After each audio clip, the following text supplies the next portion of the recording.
తపస్కాల ధ్యానంలోను ఈ ప్రత్యేకమైన ఆధ్యాత్మిక కార్యక్రమానికి మిమ్మల్ని ప్రేమతో ఆహ్వానిస్తూ ఉన్నాను.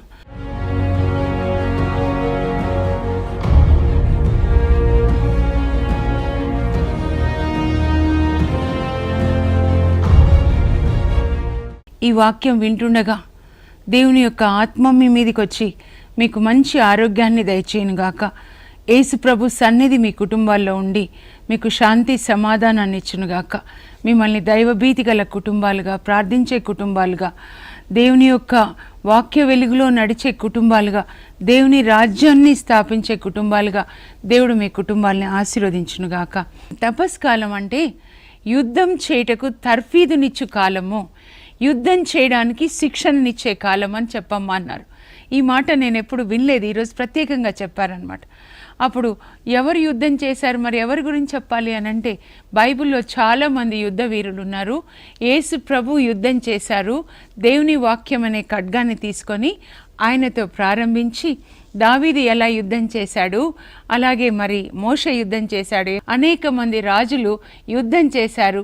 ఎలా చేశారో చెప్పి నా బిడ్డల్ని యుద్ధానికి తయారు చేయని చెప్పారనమాట. అయితే యేసు ప్రభు ఎలా యుద్ధం చేశారో మనం చూద్దాం. మత్తయి సువార్త 4వ అధ్యాయానికి మనం వెళ్ళినట్లయితే అక్కడ యేసు ప్రభు సైతాన్చే శోధించబడడానికి పరిశుద్ధాత్మ వలన ఆయన ఎడారికి కొనిపోబడతారనమాట. అంటే దానికి కొంచెం ముందుగా చూస్తే మత్తయి సువార్త 3వ అధ్యాయంలో బాప్తిస్మ యోహాను అక్కడ ప్రజలకి బోధిస్తున్నాడు.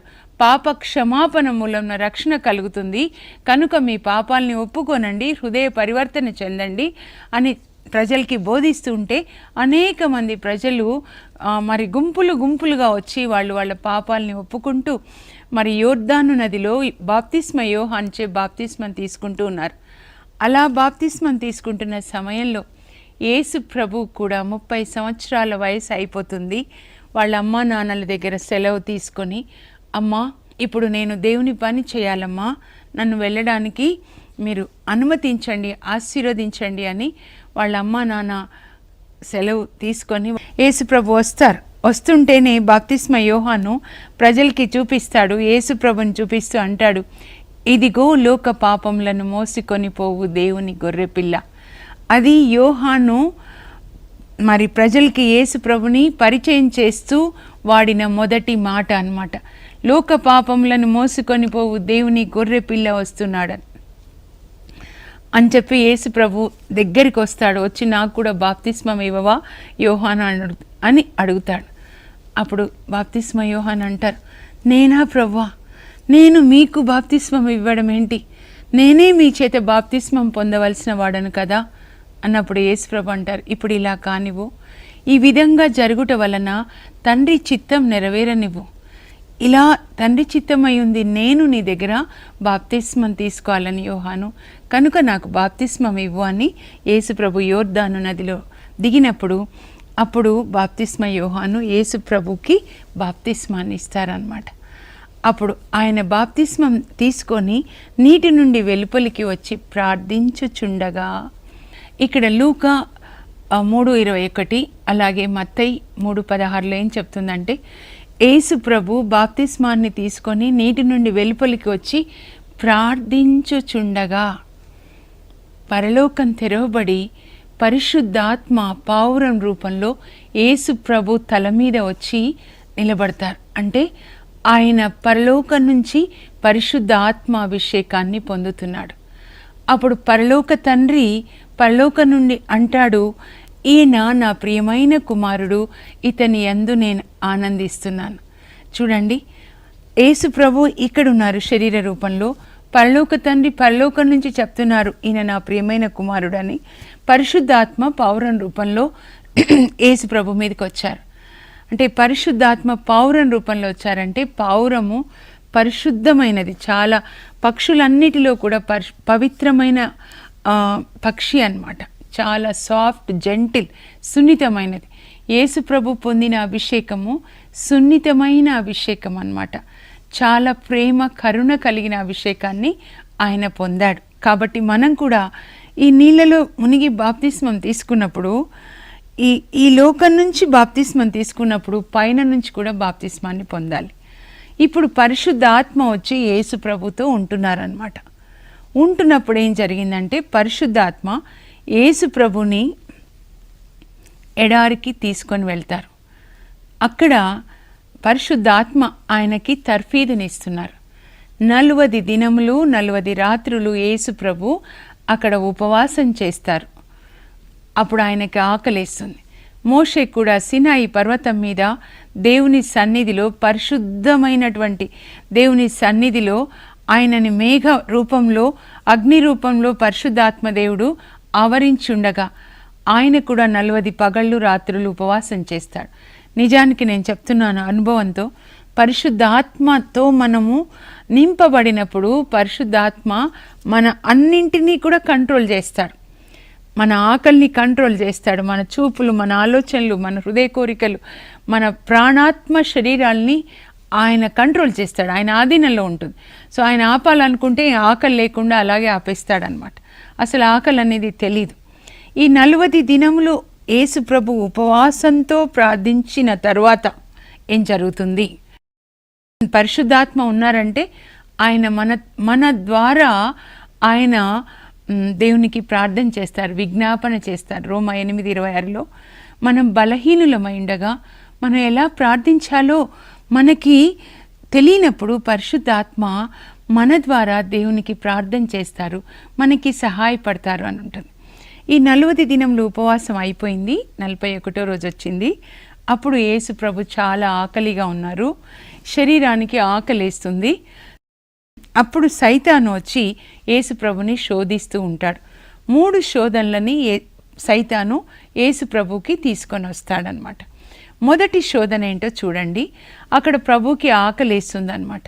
సైతాన్ ఎప్పుడు మనకి ఏ బలహీనత ఉంటుందో, ఏ అవసరం ఉంటుందో ఆ అవసరానికి సంబంధించినటువంటి శోధన తెస్తాడు.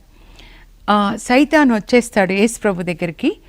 నీవు దేవుని కుమారుడవైనచో ఈ రాళ్ళని రొట్టెలుగా మార్చుకొని నీ ఆకలి తీర్చుకో అంటే సవాల్ చేస్తున్నాడు అనమాట. If you are the son of God. సైతాన్ భాష చూడండి. సిలువ మీద యేసు ప్రభు వేలాడుతున్నప్పుడు ఏమన్నారు? అక్కడ రోమా సైనికులు, జనులు, నువ్వు దేవుని కుమారుడవైనచో, ఎడం ప్రక్క దొంగ, నిన్ను నువ్వు రక్షించుకో, మమ్మల్ని కూడా రక్షించు, నీవు దేవుని కుమారుడవైనచో అని. తనకి చాలా ఆకలేస్తుంది కనుక ఆకలికి సంబంధించిన శోధన. నువ్వు దేవుని కుమారుడు కదా, రాళ్ళని రొట్టెలుగా నువ్వు మార్చగలవు కదా, కాబట్టి ఒక అద్భుతం చేసుకో నీకోసం నువ్వు అని. కానీ యేసు ప్రభు తన కొరకు అద్భుతం చేయడానికి రాలేదు. అప్పుడు సైతాను ఒక ఆత్మ అన్నమాట. దేవుడు కూడా ఆత్మే. దేవుడు మంచి ఆత్మ, సైతాను చెడు ఆత్మ అన్నమాట. ఇప్పుడు ఈ సైతానుని యేసు ప్రభు ఎలా ఓడిస్తున్నారో వాక్యం అనే ఖడ్గంతో. ఈ దేవుని యొక్క వాక్యం ఏంటంటే ఆత్మ ఖడ్గం అన్నమాట. సైతాను ఆత్మ కాబట్టి ఆ సైతాన్ని వాక్యం అనే ఆత్మ ఖడ్గంతోనే జయించాలి. అప్పుడు యేసు ప్రభు సైతాన్ని చూసి అంటారు, మానవుడు రొట్టె వలన కాక దేవుడు వచించు ప్రతి వాక్కు వలన జీవించును అని వ్రాయబడి ఉన్నది అని నోట్లోంచి అంటారనమాట. ద్వితీయోపదేశకాండ 8:3 నుంచి అని వ్రాయబడి ఉన్నది. It is return. దేవుడు రాశాడు ఆల్రెడీ. మానవుడు కేవలం రొట్టె వలనే జీవింపడు, దేవుడు వచించు ప్రతి వాక్కు వలన జీవిస్తాడు అని యేసు ప్రభు నోట్లోంచి వాక్యం వస్తుంది. అయితే అది సైతానులోనికి ఒక ఖడ్గంలాగా దూసుకొని వెళ్ళిందనమాట. అంటే ఖడ్గం, యుద్ధం చేసేటప్పుడు ఖడ్గం ఎలా వాడతారో సైతాన్ శత్రువుని సంహరించడానికి, అలా యేసు ప్రభు వాక్యం అనే ఖడ్గాన్ని వాడాడు. ఒక్కసారి పోటు పొడిచాడు యేసు ప్రభు సైతాన్ని. అయితే సైతాన్ విడిచిపెట్ల. శోధన కొండ అనమాట. మేము వెళ్ళాం ఇక్కడికి, మౌంట్ ఆఫ్ టెంప్టేషన్, హోలీ ల్యాండ్లో. అక్కడి నుంచి సైతాను యేసు ప్రభుని తీసుకొని యెరూషలేంలో మోరియా కొండ మీద ఉన్న సొలొమోన్ కట్టించిన దేవాలయ పర్వత శిఖరం మీదకి తీసుకొని వెళ్ళి అంటాడు, ఇదిగో నువ్వు ఇక్కడి నుంచి దూకు, ఇక్కడి నుంచి దూకితే ఈ దేవాలయ శిఖరం నుంచి నువ్వు దూకావనుకో, అప్పుడు ప్రభు తన దూతలకి ఆజ్ఞ ఇస్తాడు, నీ కాళ్ళు రాతికి తగిలి నవ్వకుండునట్లు అని వ్రాయబడి ఉంది కదా, కనుక నువ్వు దూకు అంటాడనమాట. అప్పుడు యేసు ప్రభు ఏమంటాడంటే, ఇదిగో నీ ప్రభు అయిన దేవుని శోధింపరాదు అని వ్రాయబడి ఉన్నది కదా, ద్వితీయోపదేశకాండం 6:16లో. సైతాన్ కూడా కొటేషన్ ఇస్తున్నాడు అనమాట. ఇందాక చూడండి, నువ్వు ఇక్కడి నుంచి దూకు, పైనుంచి కిందికి దూకు. ఎందుకు? అప్పుడు నువ్వు దూకినప్పుడు 91 కీర్తన 11లో రాయబడి ఉన్నట్లుగా దేవుడు తన దూతలకి ఆజ్ఞ ఇస్తాడు, నీ కాళ్ళు రాతికి తగిలి నవ్వకుండునట్లు. ఇందాక జీసస్ ఇచ్చారు కదా కొటేషన్, మానవుడు రొట్టె వలన జీవించడు, దేవుని వాక్కు వలన జీవిస్తాడని వ్రాయబడి ఉన్నదని. అప్పుడు సైతాన్ కూడా కొటేషన్ ఇస్తున్నాడు అనమాట.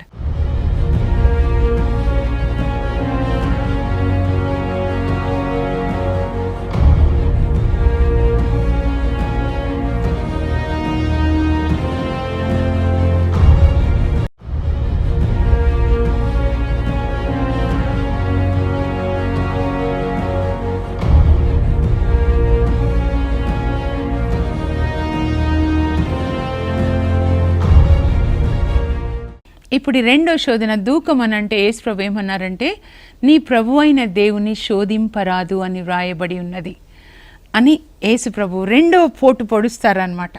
అప్పుడు సైతాన్ని ఇంకా విడిచిపెట్టకుండా యేసు ప్రభుని ఎత్తైన కొండ మీదకి తీసుకెళ్తారు. ఇజ్రాయెల్ దేశంలో ఎత్తైన కొండ తాబోరు కొండ అన్నమాట. తాబోర్ యేసు ప్రభు దివ్య రూపధారణ చెందిన కొండ. లూకా 9:29లో ఉంటుంది. ఆ కొండ మీదకి తీసుకెళ్ళి సైతాన్ ఏమంటాడంటే, ప్రపంచంలో ఉన్న అన్ని రాజ్యాలని చూపిస్తాడు. అన్నిటినీ చూపించి రెప్పపాటు కాలంలో నీవు నన్ను ఆరాధిస్తే ఈ రాజ్యాలన్నీ కూడా నేను నీకు ఇస్తాను. నేను అనుకుంటాను సైతానికి ఎంత ధైర్యం, దేవుని కుమారుడు దేవుడు యేసు ప్రభుతో ఆ మాట మాట్లాడుతున్నాడు. అప్పుడు యేసు ప్రభుకి ఎంత రోషం, కోపం వచ్చేస్తుందంటే, ప్రభు అయిన దేవుని మాత్రమే ఆరాధించు, ఆయనని మాత్రమే సేవించు అని ద్వితీయోపదేశకాండం 6:13 నుంచి యేసు ప్రభు ఆ కొటేషన్ ఇస్తారనమాట.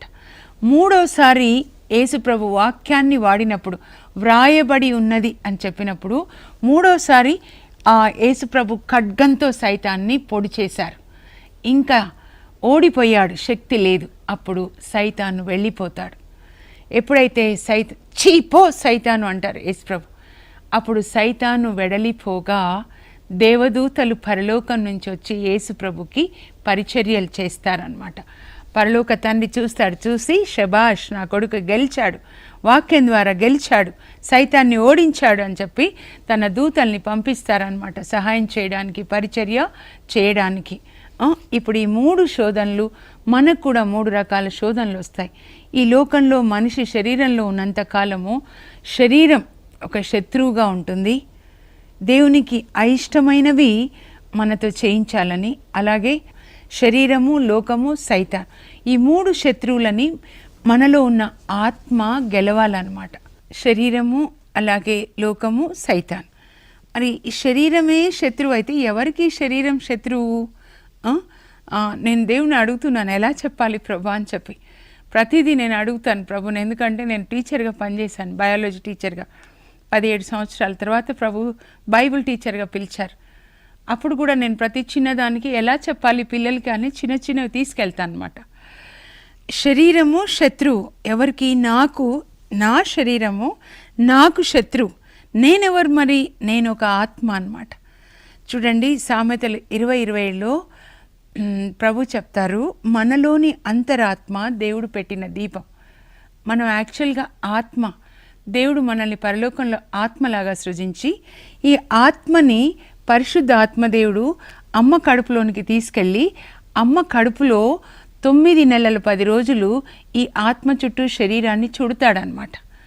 అప్పుడు తర్వాత ఈ పరిశుద్ధాత్మే మనల్ని మళ్ళీ అమ్మ కడుపులోంచి బయటికి తీసుకొని వస్తాడు. కీర్తన 22:9లో దావీదు అంటాడు, నన్ను తల్లి కడుపులోంచి క్షేమంగా బయటికి తీసుకొని వచ్చావు ప్రభా, నీకు వందనాలు అని చెప్పి చెప్తాడనమాట. ఎందుకంటే దావీదు స్తుతి చేస్తున్నప్పుడు దేవుడు తన తల్లి కడుపులో ఆయన ఎలా నిర్మించబడ్డాడు, దేవుడు ఎలా నిర్మిస్తారో చూపిస్తారు. అది చూసి 139వ కీర్తన దావీదు రాస్తాడు, అమ్మ కడుపులో ఎంత విచిత్రంగా, ఎంత అద్భుతంగా నన్ను సృజించావు ప్రభా, అణువణువు నీవే సృజించావు ప్రభా, నీ శ్వాస నాలో ఊదావు అని చెప్తాడనమాట. అయితే ఇప్పుడు ఈ ఆత్మ అనేది నాకు దేవుడు ఒక శరీరాన్ని ఇచ్చారు. ఇప్పుడు ఆత్మ అనే నాకు ఈ శరీరం ఒక శత్రువు అన్నమాట. ఎందుకంటే ఆత్మ ఎప్పుడు దేవుని నుంచి వచ్చింది. దేవుడు తన పోలికగా ఆత్మని ఆయన నన్ను సృజించారు కనుక ఆత్మ ఎప్పుడు పరిశుద్ధంగా ఉండాలి, దేవుని వాక్యాన్ని ధ్యానించుకోవాలి, దేవుని చిత్తం చేయాలని కోరుతుంటే ఈ శరీరం ఎప్పుడు ఏం తినాలి, ఏం తాగాలి, ఏం ధరించాలి అని ఈ శరీరం ఎప్పుడు కూడా ఈ ఆత్మకి వ్యతిరేకంగా ఉంటుందన్నమాట. అందుకే రోమా 8:5 పౌలు అంటాడు, ఆత్మ ఏమి కోరునో అది శరీరం కోరేదానికి వ్యతిరేకంగా ఉంటుంది, విరుద్ధంగా. శరీరం ఏమి కోరునో అది ఆత్మ కోరేదానికి విరుద్ధంగా ఉంటుంది. ఈ రెండింటికి బద్ధ వైరం, బద్ధ శత్రుత్వం అన్నమాట. ఆత్మ బైబిల్ చదువుకొని పరిశుద్ధంగా శరీరం వద్దు తినాలి, తాగాలి, పడుకోవాలి, విందులు, వినోదాలు ఇలా ఉంటుందన్నమాట. సో ఈ శరీరాన్ని ఇప్పుడు మనం ఈ శరీరం తెచ్చే శోధనని మనం జయించాలన్నమాట. అది అందుకొరకని నేను ఈ రెండు చెప్తున్నాను. అప్పుడు దేవుని యొక్క ఆత్మ వచ్చి మన ఆత్మతో కలిసినప్పుడు మన ఆత్మ దేవుని ఆత్మ వల్ల నడిపించబడుతుంది అన్నమాట. పరిశుద్ధ ఆత్మ మనకు చెప్తారు వాక్యంలో, ఇలా రాయబడి ఉంది కదమ్మా, నీ దేహం దేవుని ఆలయం అని, దేవుడు నీలో నివసిస్తున్నాడని, కనుక ఈ దేహాన్ని పాపం కోసం వాడొద్దామా, అలా రాయబడి ఉంది కదా. ఒక తల్లి చిన్నపిల్ల తన బిడ్డను ఎలా పెంచుతుందో పరిశుద్ధ ఆత్మ దేవుడు మనల్ని అలా పెంచుతారనమాట. అందుకే హోసియా 11 ఏం చెప్తారంటే, మీకు నడకలు నేను నేర్పించలేదా, ధర్మ మార్గంలో మీకు నేను ముద్దలు తినిపించలేదా. ఒక కొత్తగా పాప పుడితే వాళ్ళ అమ్మ ఎట్లా పాలిస్తుందో, కొత్తగా పరిశుద్ధాత్మని పొందిన మనకి మన ఆత్మకి పరిశుద్ధాత్మ అమ్మలాగా దేవుని వాక్యం అనే పాలిచ్చి పెంచుతాడనమాట. అందుకే 1 పేతురు 2:2 నూతనముగా జన్మించిన శిశువు పాల కొరకు ఎలా దాహంగా ఉంటుందో నీ ఆత్మ కూడా అలా దేవుని వాక్యం అనే పాల కోసం దాహంగా ఉండాలి అని చెప్తున్నారనమాట.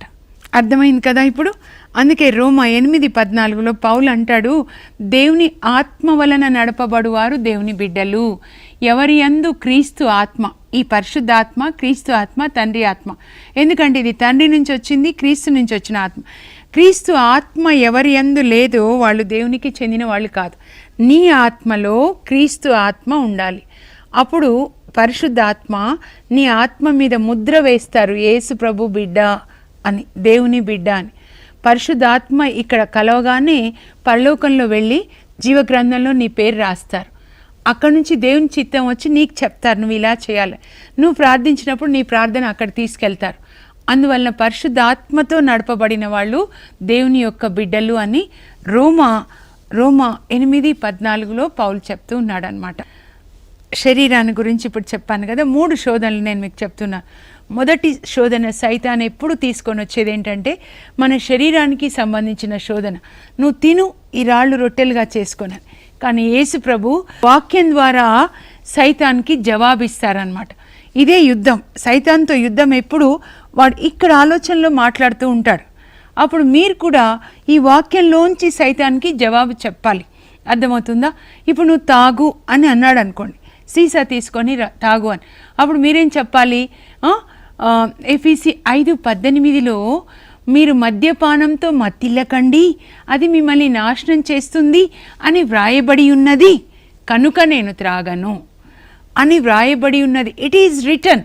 సైతాన్ తెచ్చిన ప్రతి ఆలోచన వాక్యం ప్రకారము మీరు జవాబు ఇవ్వాలి. అంటే ప్రతిసారి మీరు ఖడ్గంతో సైతాన్ని జయిస్తూ ఉన్నారనమాట. అలాంటి ఆ విధంగా మనం జీవించాలి. రెండవ శోధన ఏం తెస్తాడంటే, నువ్వు దేవాలయం పైన శిఖరం మించి కిందికి దూకు. అప్పుడు ఏమవుతుంది? ఆయనకేం కాదు, నీ దూతలు పట్టుకుంటు, మీ నాన్న ఉన్నాడు కదా, మీ తండ్రి దూతలకు ఆజ్ఞాపిస్తాడు, నీ కాళ్ళకి ఏం నొప్పి తగలదు, నువ్వు దూకితే ఏమవుతుంది? పెద్ద ఫేమస్ అన్నమాట, పేరు వచ్చేస్తుంది. అంత యేసు ప్రభు పైన దేవాలయం నుంచి కిందికి దూకాడు, ఏం కాలేదు తెలుసా, న్యూస్ పేపర్లో వస్తుంది, సూపర్ మ్యాన్ అని వస్తుంది. అంటే పేరు ప్రఖ్యాతులు వస్తాయి అన్నమాట. లోకానికి సంబంధించినటువంటి శోధన మనం జయించాలి. ఈ లోకంలో అనేకమైన శోధనలు మనకు వస్తున్నాయి కదా. అవినీతి పనులు చేయాలి, ఇతరుల పొలాలు ఆక్రమించుకోవాలి, దొంగతనాలు చేయాలి, లోకానికి సంబంధించిన వ్యభిచారం చేయాలని, లేదా ఇతరుల గురించి చెడుగా మాట్లాడుకోవాలని, అవన్నీ కూడా మనం వాక్యంతో జయించాలి. ఇతరులని తీర్పు తీర్చాలి. వెంటనే ఇతరులు ఇలా అని మీ నోటిలోంచి వాళ్ళ గురించి అలా మాట్లాడాలి అని వచ్చింది అనుకోండి, అప్పుడు వెంటనే మీరు ఆ సైతాను మీకు ఆ శోధన తెచ్చాడు. అప్పుడు మీరేమనాలి? మత్తయి 7:1 పరులను గూర్చి తీర్పు తీర్చకండి, మిమ్మల్ని కూడా తీర్పు తీర్చబడదు అని వ్రాయబడి ఉంది. మత్తయి 12:36 యేసు ప్రభు చెప్పారు, తీర్పు దినాన నీవు మాట్లాడిన ప్రతి మాటకి, ప్రతి వ్యర్థమైన మాటకి నువ్వు జవాబు చెప్పాలి. నీకు ఒక రోజు తీర్పు ఉంటుంది. ఈ శరీరాన్ని విడిచిపెట్టి ఈ ఆత్మ బయటికి వచ్చేస్తుంది. ఒకరోజు శరీరం మట్టిలోకి వెళ్ళిపోతుంది. ఆత్మ దేవుని ఎదుట తీర్పు కోసం నిలబడాలి, గుర్తుపెట్టుకోవాలి. 2 కొరింథీ 5:10 నీవు న్యాయ విచారణకై దేవుని ఎదుట నిలబడాలి. అప్పుడు ఈ లోకంలో, ఈ శరీరంలో ఉన్నప్పుడు నువ్వు చేసిన ప్రతి పనికి, ప్రతి మాటకి, ప్రతి ఆలోచనకి నువ్వు జవాబు చెప్పాలి. 3 తీర్పు తీర్చబడుతుంది. మత్తయి 12:36 ప్రకారం నువ్వు మాట్లాడిన ప్రతి వ్యర్థమైన మాటకి నువ్వు జవాబు చెప్పాలి. నీ ఆలోచనలకి తీర్పు రోమా 8:16 ప్రకారం, నీ క్రియలకు తీర్పు దర్శన గ్రంథం 22:12 నేను తొందరగా వస్తున్నాను యేసు ప్రభు చెప్తారు.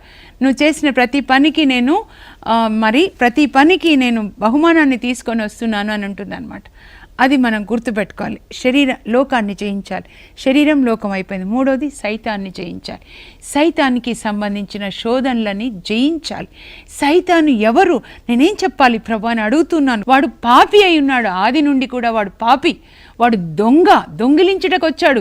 యోహాను 10:10 వాడు దొంగిలించడానికి వచ్చాడు. మన ఆత్మని దొంగిలించి నరకంలో కాల్చివేయాలని వాడి యొక్క ప్లాన్, వాడి మిషనే అది, వాడి పని అదిగా ఉంది. కనుక దొంగతనం చేసే వాళ్ళందరూ కూడా సైతాన్ని ఆరాధించేవాళ్ళు. అబద్ధాలు, సైతాను మొదటి స్వభావం ఏంటంటే వాడు అబద్ధాలకి తండ్రి. యోహాను 8:44 చెప్పారు, అబద్ధం ఆడిన ప్రతిసారి కూడా నీ మీద ముద్ర వస్తుంది అనమాట. 666 ముద్ర, 666 ముద్ర వచ్చేసి నరకంలో మన పేరు రాయబడి ఉంటుంది అనమాట. కనుక అబద్ధాలకి తండ్రి కాబట్టి అబద్ధాలు ఆడొద్దు. అనానియా, సఫీరా ఒక్కసారి అబద్ధం ఆడి పేతురు దగ్గర వాళ్ళు చనిపోతారనమాట. అక్కడ చనిపోయారు శరీరంలో. అంటే ఒకరోజు మన ఆత్మలో చనిపోతాం. సైతానికి సంబంధించిన వ్యభిచారం చేయకూడదు 10 ఆజ్ఞలు ఏదైతే ఉన్నాయో అవేంటంటే సైతాను శోధనలు అనమాట. వ్యభిచరించకండి, దొంగతనం చేయకూడదు, ఇతరుల వస్తువులు మీరు ఆశించకూడదు. అయ్యో, వ్యభిచరించి ఎంత నష్టం వచ్చింది దావీదుకి మీరు తెలుసుకున్నారు కదా. ఒక నాబోతు పొలం తీసుకొని అహాబు వంశమే నాశనం అయిపోయింది. సంసోను చూడండి, స్త్రీలకి తన దేహాన్ని అప్పజెప్పి చివరికి ఆయన కళ్ళు పీకేసి ఫిలిస్తీన్లు గుండు గొరికించేసి నూనె గానుగా తిప్పిస్తారు జీవితాంతం. The strongest man ever lived on the earth is Samson. ఈ భూమి మీద నివసించిన అందరికంటే బలవంతుడైన సంసోను అందరికంటే మంచి అభిషేకాన్ని పొందిన అటువంటి ఆ సంసోను దేవుడిచ్చిన పనిని మర్చిపోయి ఈ శరీర వాంఛల కొరకు స్త్రీలకి తన దేహాన్ని అప్పజెప్పాడు. ఆ స్త్రీ చివరి స్త్రీ డెలీలా ఆయనని సంసోన్ని ఫిలిస్తీన్లకు అప్పజెప్తే ఫిలిస్తీన్లు ఆయన కళ్ళు పీకేసి తల గొరికించేసి జీవితాంతం నూనె గానుగా తిప్పారు. ఫిలిస్తీన్లు అంటే పిశాచులు, నరకంలో జీవితాంతం నిత్యము నూనెగానుగా తిప్పిస్తూ ఉంటారు. స్త్రీలోలుడైనటువంటి పురుషులకి నేను చెప్తున్నాను, జాగ్రత్తగా ఉండండి. దేవుడిచ్చిన అభిషేకము స్త్రీల దగ్గర వ్యర్థం చేయడానికి కాదు. కనుక ఈ మూడు శోధనలను కూడా మనం జయించాలన్నమాట. యేసు ప్రభులాగే మనం కూడా ఈ 3 శోధనలని జయించాలి. పరలోకపు మా తండ్రి, మీ పరిశుద్ధ నామం నాకు స్తోత్రం కలుగునుగాక. ప్రభా, యుద్ధం చేయడానికి ఆయన నాకు తర్ఫీదునిస్తాడు, పోరు సల్పడానికి ఆయన నాకు శిక్షణనిస్తాడని 144 కీర్తన 1వ వచనంలో దావీదు చెప్పాడు. ప్రభా, యేసు ప్రభు నైనా ఎలా మీరు సైతాన్ని వాక్యమనే ఖడ్గంతో యుద్ధం చేసి ఓడించారో మేము కూడా ఈ వాక్యమనే ఖడ్గంతో సైతాన్తో యుద్ధం చేసి సైతాన్ని ఓడించి విజయం సంపాదించడానికి మాకు తర్ఫీదునివ్వండి ప్రభా. ఏ సమయంలో ఏ వాక్యాన్ని వాడాలో మాకు కృపని దయచేయండి. యేసు నామంలో అడుగుచున్నాం తండ్రి, ఆమేన్. వాక్యం ద్వారా సైతాన్తో యుద్ధం చేసే అభిషేకాన్ని దేవుడు మీకు దయచేయండి.